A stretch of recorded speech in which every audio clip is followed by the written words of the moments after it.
শুধু তোমায় ভালোবেসেছিলাম, আমার হৃদয় উজাড় করেছিলাম তোমায় আপন করে নেব বলে।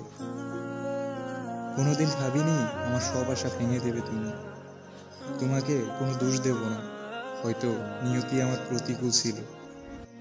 আজ আমি বড্ড একা, আজ আমি খুব অসহায়। আমি ভেবেছিলাম ভালোবাসা মানুষকে হাসতে শেখায়, কিন্তু আজ দেখছি ভালোবাসা মানুষকে অনেক কাঁদায়। তুমি বলেছিলে কোনোদিনও আমায় ভুলে যাবে না, আফসোস তোমার কথার মূল্য তুমি রাখতে পারলে না। পৃথিবীটা যে এত কষ্টে তোমাকে ভালোবাসার পরেই জানতে পারলাম। তুমি স্বার্থপরের মতো ফুলে গেলে, আমাকে ছেড়ে অনেক দূরে চলে গেলে, কিন্তু আমি আজও তোমায় ভুলতে পারিনি। হ্যাঁ, আমি হয়তো একদিন কষ্ট পেতে পেতে তোমাকে ভুলে যেতে